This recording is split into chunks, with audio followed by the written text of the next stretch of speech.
Halo, selamat pagi anak-anak Bapak. Apa kabar?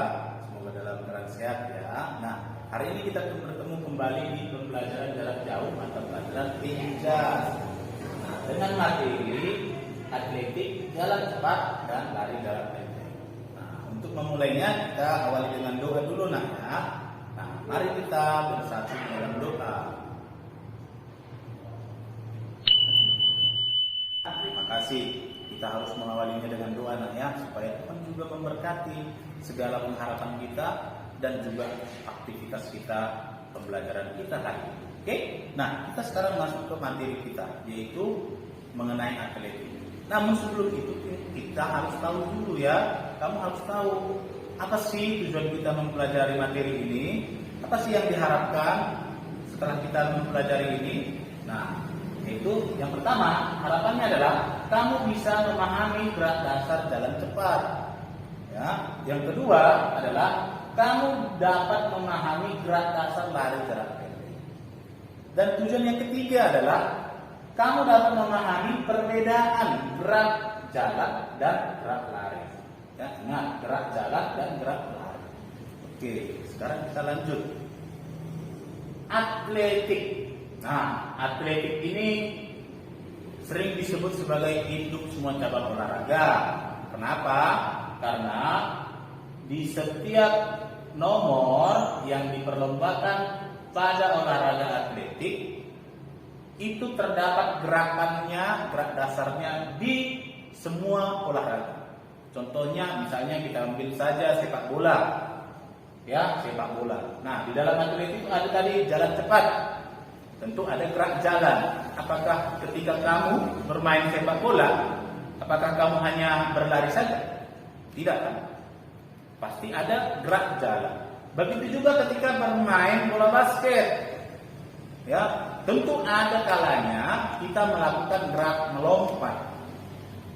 Di nomor olahraga atletik yang diperlombakan di atletik ada nomor lompat jauh.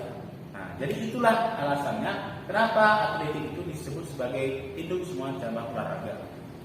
Nah, berikut, atletik berasal dari bahasa Yunani. Ya, apa itu Pak? Yaitu atlon dan atau atlum, yang artinya pertandingan, perlombaan, perburutan atau perjuangan. Itulah arti daripada atletik dari bahasa Yunani. Nah, orang yang melakukan aktivitas atletik dinamakan atlet.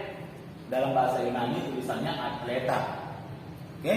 Nah, di olahraga atletik ini ya tentu besar ya kan, banyak nomornya yang diperlombakan, tentu harus ada orang-orang ataupun organisasi yang mengurus olahraga tersebut.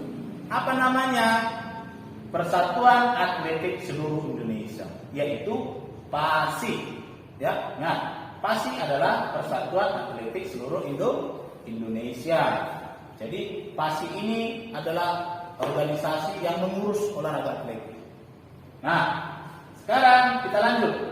Nomor-nomor yang diperlombakan di atletik ada yang dilakukan di lintasan atau track, ada yang dilakukan di lapangan. Apa saja itu Pak yang di lintasan?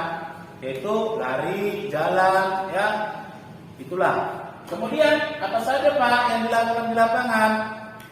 Lempar lembing, ya, lempar cakram, tolak peluru, dan lain-lain yang menggunakan alat berat, alat yang berat.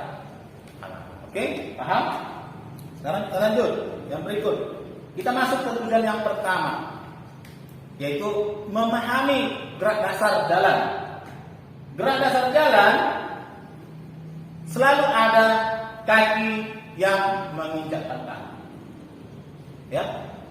Gerak dasar lari ada saatnya kaki kita melayang, melangkah, menyentuh lantai, seakan-akan kita itu terbang, padahal nyatanya hanya sebentar saja, persekian detik saja.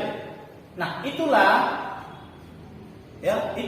gerak dasar jalan dan lari. Kemudian jalan dan lari pengertiannya adalah gerakan memindahkan badan ke depan dengan langkah-langkah kaki. Ya. Nah, sampai situ paham anak? Paham ya? Oke.